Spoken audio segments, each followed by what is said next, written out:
Comprendre le processus du divorce. Bonjour, je suis Juliette Data. J'aide les femmes célibataires de plus de 30 ans qui ont vécu des ruptures conjugales à se reconstruire et à retrouver leur épanouissement. Dans la vidéo d'aujourd'hui, nous allons comprendre le processus du divorce parce qu'on ne peut pas vouloir accompagner quelqu'un sur un chemin que la personne même ne comprend pas. Donc, nous allons comprendre aujourd'hui le processus de divorce.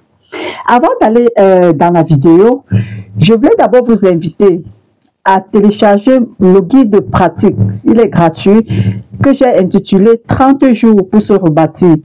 Juste en bas de la vidéo, dans la description, vous allez trouver le lien pour télécharger votre guide. Et pour celles qui n'ont pas encore eu à prendre ce livre, vous allez le trouver sur Amazon. Il est en format broché, c'est-à-dire ce format, et en format numérique, c'est-à-dire que vous pouvez lire même sur votre ordinateur, sur votre tablette. Ce livre est intitulé « Quelqu'un d'autre connaîtra ta valeur ». Et ce guide est pour des femmes qui ont traversé des séparations, qui sont en phase de douleur. Ce guide est là pour les rassurer qu'il y a quelqu'un quelque part qui connaîtra ta valeur. Parce qu'après une rupture, on se dit qu'on n'a plus de valeur, on se dit qu'on ne trouvera plus quelqu'un. Mais grâce à ce guide, tu vas te rassurer qu'il y a quelqu'un quelque part qui connaîtra ta valeur. Et hormis le livre, il y a des exercices à l'intérieur à faire qui vont vous permettre de traverser cette phase. Sans plus trop tarder, allons-y dans le but du sujet. Aujourd'hui, nous devons comprendre le processus de rupture. Vous savez, la période de rupture n'est pas toujours facile. Même si c'est une rupture que tu as vu ça venir, mais au moment que ça arrive, au moment que tu vis cette rupture-là, ça a toujours été une situation très difficile, ça a été toujours un parcours très difficile à traverser. C'est pour ça que ce n'est pas toujours facile de traverser cette phase. Ce n'est pas toujours facile de faire face à cette phase-là.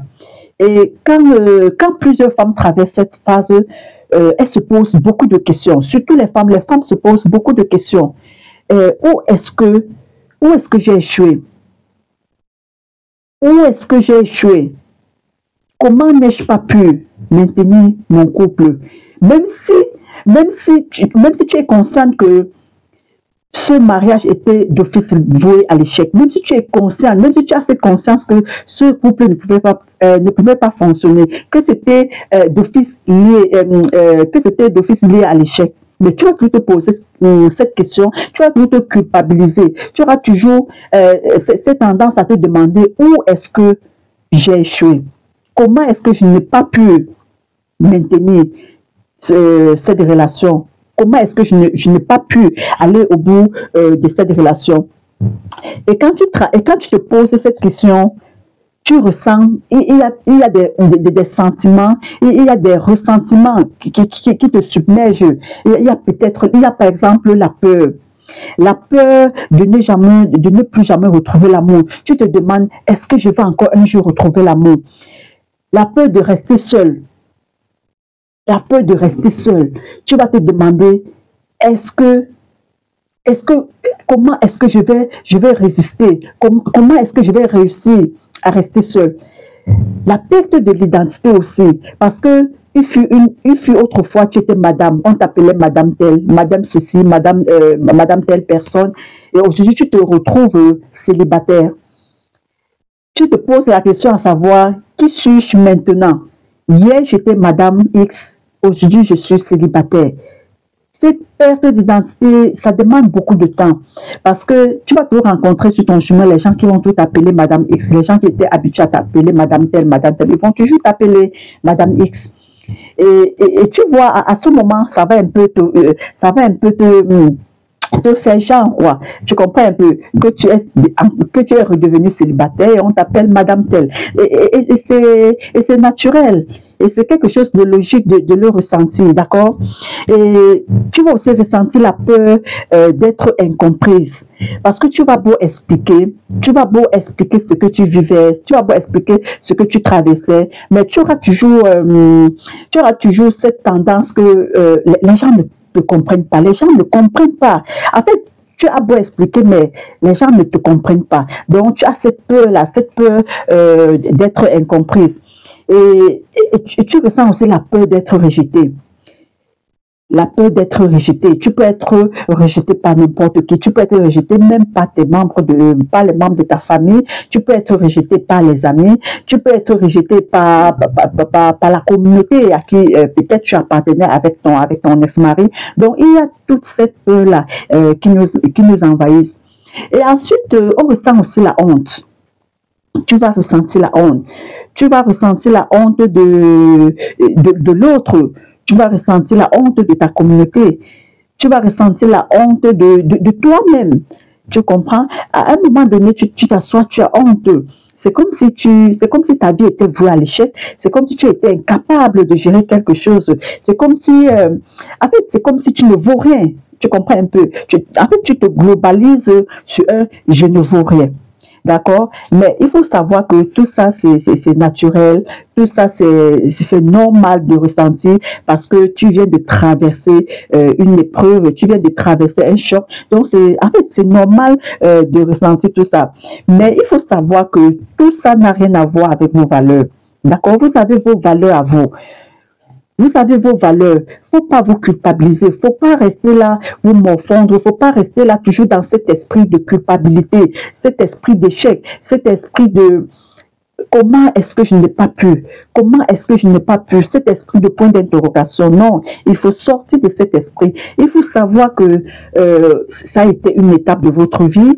Vous avez pris une décision, une initiative et que ça n'a pas fonctionné.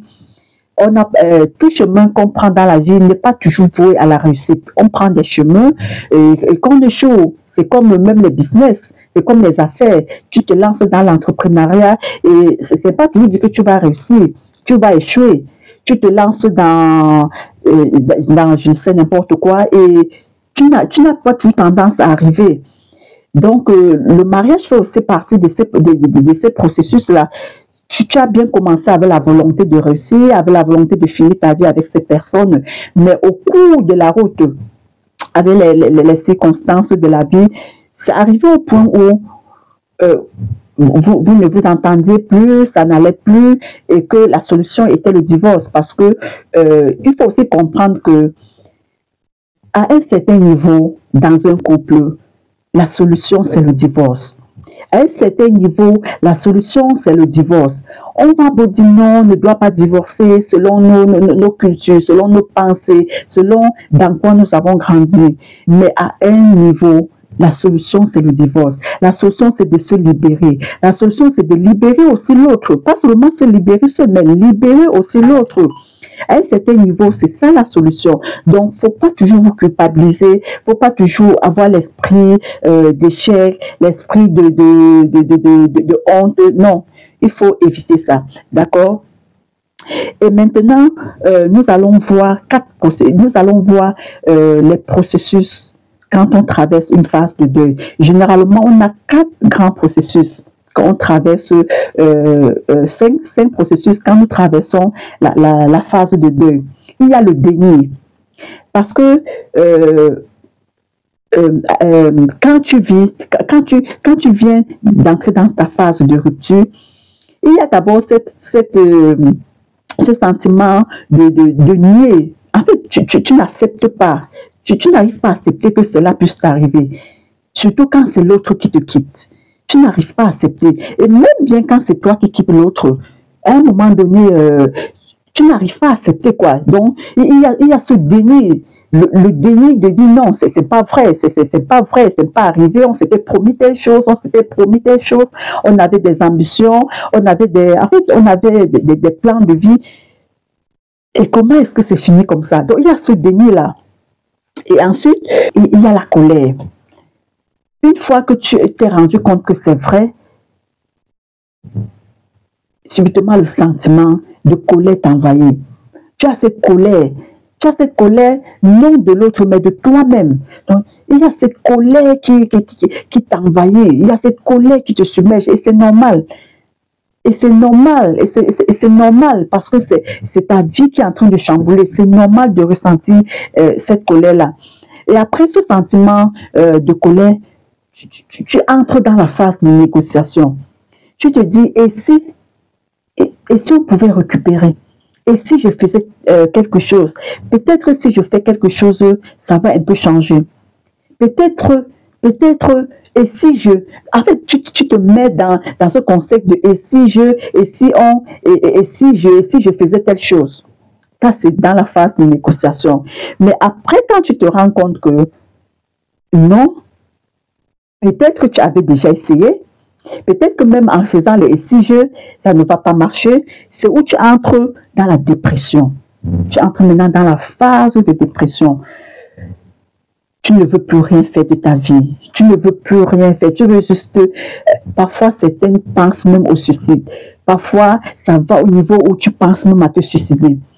Parfois, ça arrive au niveau où tu te lances dans en fait, tu adoptes des comportements illégaux pour pouvoir sortir de ça. Et c'est ce que moi, je disais dans un direct, non, dans une vidéo, dans une courte vidéo. Je disais là-bas de se méfier des comportements qu'on adopte quand on traverse une phase difficile, quand on traverse une période difficile. Nous devons faire très attention aux comportements que nous adaptons. Parce qu'il est très facile de commencer un mauvais comportement. Il est très facile de se lancer dans un mauvais comportement. Il est très facile de se noyer dans des substances illégaux, dans des habitudes anormales. Il est très facile de le faire, mais il est très difficile de s'en sortir. Il est très difficile d'en sortir de ces situations. Il est très difficile de mettre fin à ces comportements que nous avons adoptés. N'oublions pas que grande est la route qui mène vers la débauche, mais étroite est la route qui mène vers la réussite, vers le succès. Donc, quand tu vas entrer dans de mauvaises choses, la route est tellement grande. Il y a tellement de facilité à y entrer. Mais pour sortir, c'est difficile.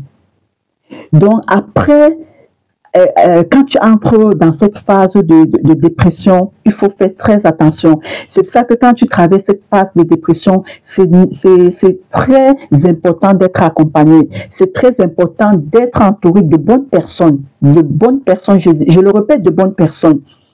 Parce que si vous faites l'erreur de vous entourer de mauvaises personnes, c'est votre fin.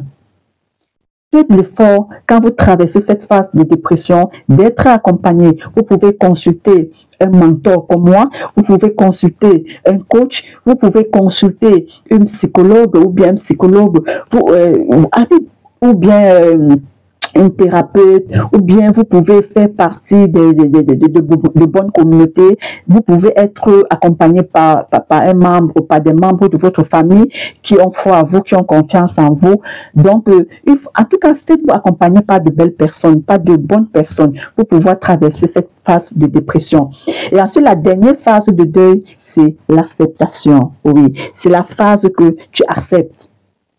Après avoir traversé le déni, après avoir traversé la colère, après avoir traversé la négociation, après avoir traversé la dépression, tu entres maintenant dans la phase de l'acceptation. Et c'est là où tout se joue. Et c'est là où tu ressors la personne qui était cachée au fond de toi, peut-être que tu étais consciente, mais que tu endormais quand tu te trouvais dans ta phase